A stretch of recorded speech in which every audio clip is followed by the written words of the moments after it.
that like button, leave me a comment, and consider subscribing. It would really... Hello? Someone there? We don't have to edit that out. And, consider subscribing. It would mean the world to me. In the meantime, keep hunting for comic books in strange and unusual places, and I'll see you next time at the FLEA... Hello? Jack, is that you? Okay. And I'll see you next time at the flea markets. Another great video. Don't be scared, Giant Size X-Men #1. I won't let anything happen to you. What was that? No, I love you more. Ah!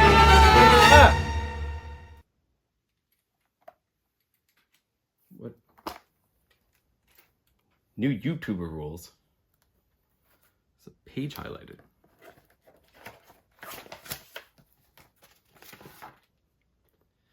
It says here, you are strongly encouraged, if not obligated, to do a gimmicky Halloween video. People like those. Okay, here's a video of me going to 3 different antique shops and indoor flea markets in the same town on the same day, looking for spooky comic books. Check it out, if you dare.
Whoa.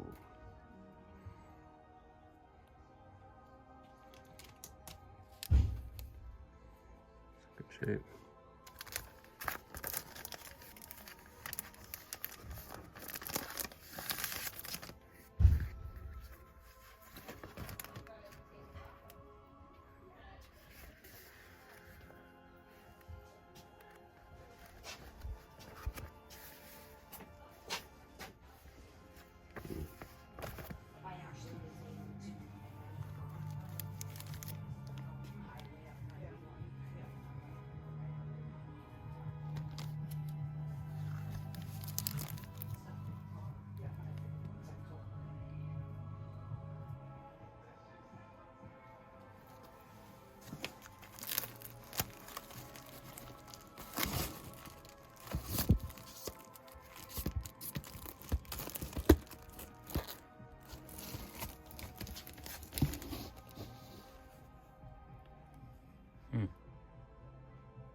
That's interesting.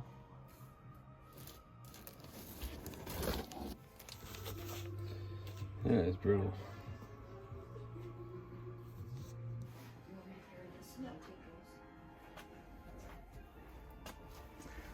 I've not seen these before.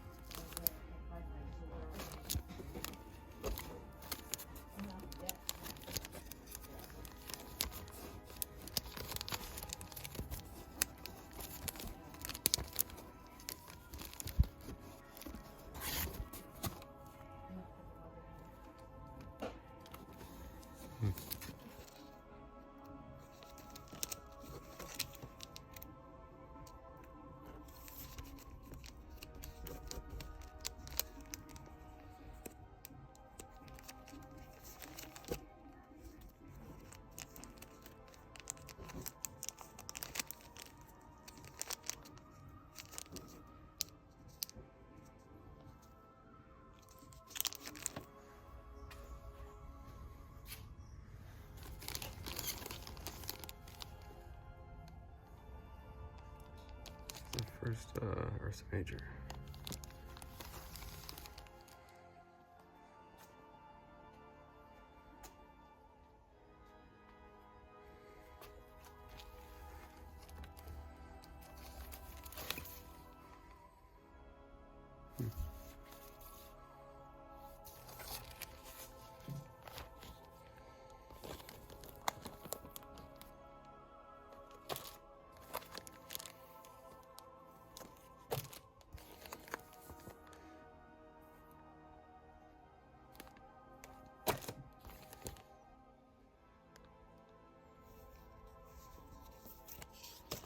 I remember this.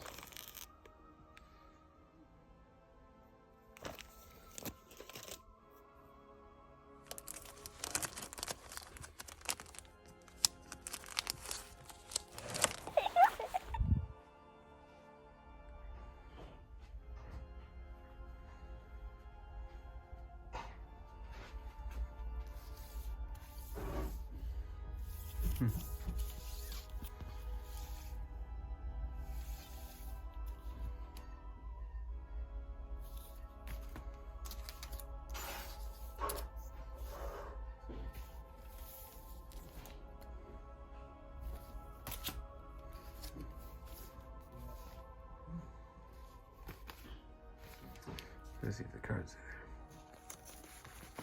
in there. Nope, no Deadpool.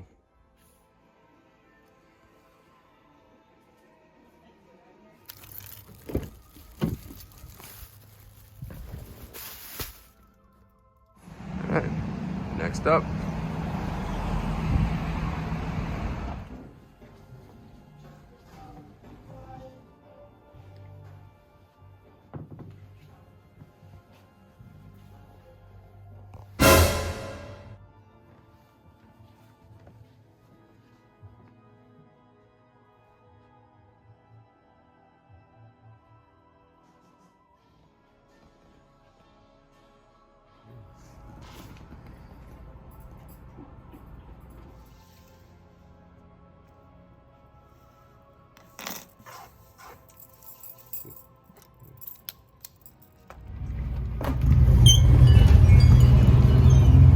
Alright.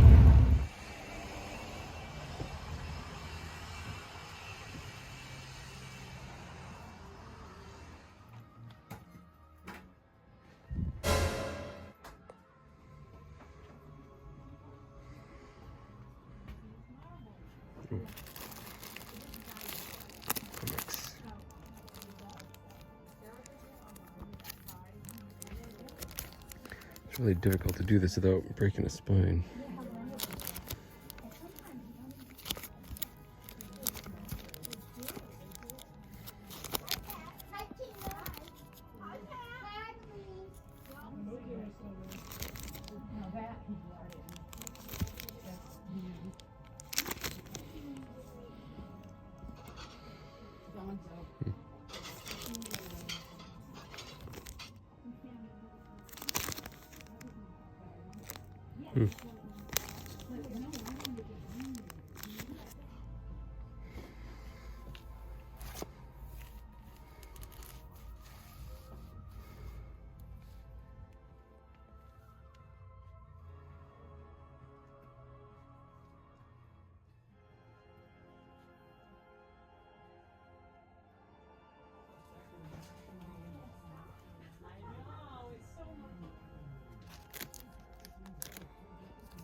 the summer, you know.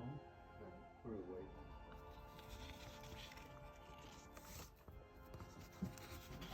away. Ay.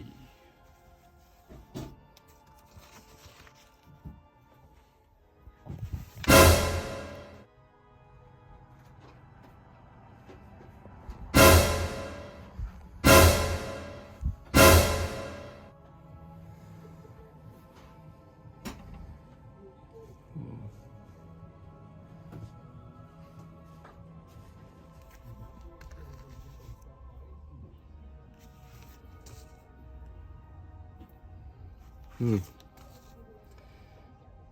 second print, okay. He's selling them individually. Huh? Yep, whatever's head's on it, he's 20%.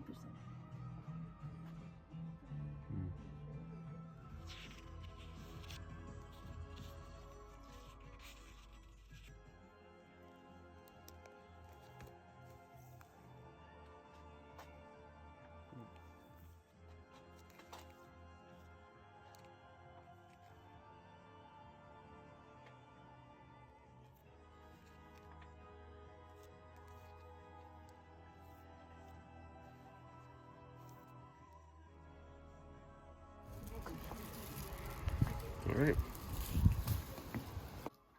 So there you go, guys. I apologize for all the silliness. I was having way too much fun editing this video. Got a little carried away. Special thanks to my wife for helping me film that intro and also for just, tolerating me in general. My kids love that intro, by the way. Totally worth it.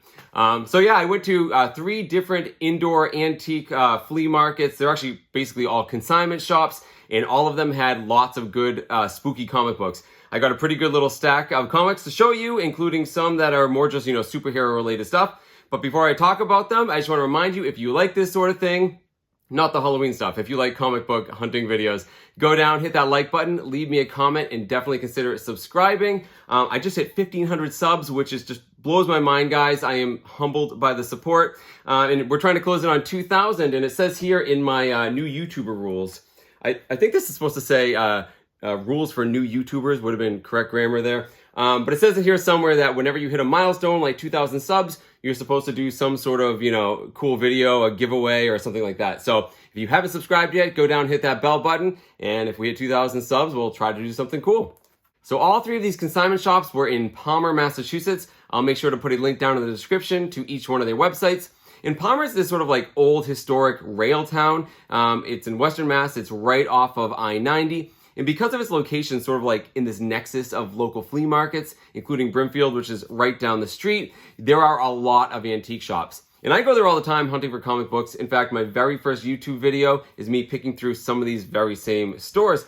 And even though I go quite often, there's a pretty good turnaround. There's always new vendors, new boxes, new comic books to sort of look through. And this time, I hadn't been there in a couple of months, and there was a ton of new stuff I hadn't seen before. So it was really exciting for me. And as you can see, there were a lot of sort of scary themed comic books. Now, I think this is a bit of an observation bias. When you're looking for a specific thing, you're more likely to notice it. But I also think it's that, in the 60s and 70s, there were a lot of like horror stories. That's sort of like where comic books sort of started back in the pulp days. And when people submit all these comic books or they try to sell them, they put them side by side with all of the, superhero stuff. Over time, that superhero stuff gets, picked out, and you're left with the scary books and the funny books. Now, I think this is a great opportunity to collect these sorts of things at flea markets, because then I think you're left with diamonds in the rough. You're left with stuff that people are overlooking. So it's super fun to go and look for specifically these horror books, but you can also find some pretty good superhero books mixed in, which you'll see I grabbed some of those as well. So I want to start by talking about the last place you saw in the footage. That was the Palmer Co-op. There's always tons of comic books there, but there were even more boxes that I'd never even seen before. I was very pleasantly surprised for having like a new selection.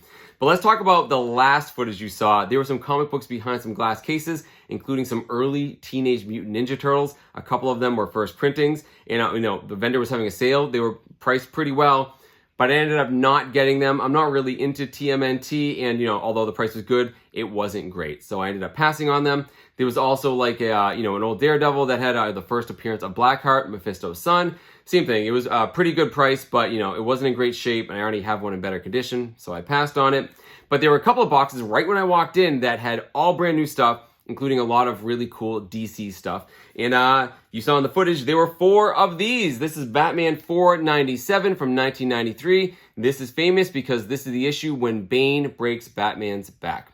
Now, this is a pretty common comic book, guys. It's not worth that much money. The sticker price in all 4 of these, it was $6 each. And, which I think is about right where it's at. So, I didn't already have it, despite growing up in the 90s. I was a Marvel kid, so I was happy to pick this up. But I actually picked out 2 of them. I picked the 2 in the best condition. One is for me, one is for my son. I remember this book as a kid mostly because I always thought the dinosaur was really goofy looking. So, it's $6. I'm happy to add this.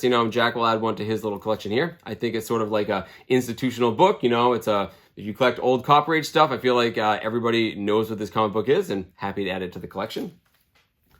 Also in the glass case next to that Daredevil First Blackheart, I found this. This is Detective Comics Batman Year 2, Part 2.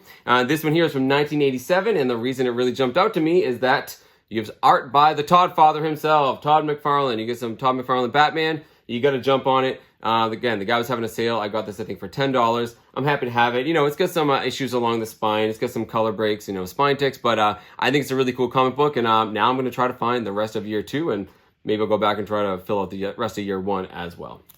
So then I found a really great box that had mostly funny stuff and horror. It was like one or the other. But one of the books that really jumped out to me, guys, was this one here. So this is Basil Wolverton's Planet of Terror. Now, Basil Wolverton was a very famous, cartoonist, illustrator. He died, I think, way back in the 70s. This book here is from 1987, and it is a retelling of, a story. It's a reprint, basically, of his art.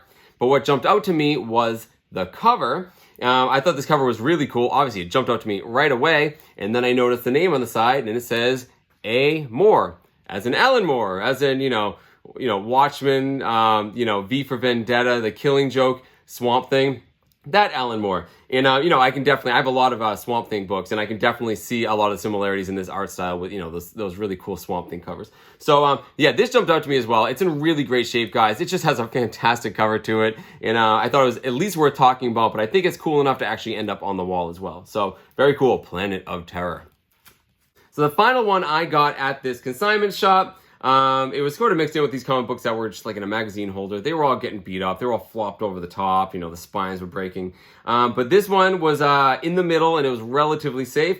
This is Where Creatures Roam, number 8. This is from 1971. Cover by Jack Kirby, showing this gigantic mummy escaping from a pyramid. Super cool cover. People who watch my channel saw, a month or so back, I filmed, a flea market out in Eastern Massachusetts where I got a whole bunch of monster books. And ever since then, guys, I've had a better appreciation for these late 60s, early 70s horror books. Where monsters roam, where creatures prowl, whatever they are. Actually, I was reading a book recently. I think it was a 1990s book. I think it might have been the New Fantastic Four issue. And the title of it on the front page is, Where Monsters Roam, and then it says in parentheses, or is it Where Creatures Prowl, or something like that. It's basically making fun of all of these very similar titles that they had in the early 1970s. I love these books. There's something about these horror books, guys, that I don't know, I feel like superhero books, everyone has them in common. Everyone likes them. It's something we sort of share amongst each other.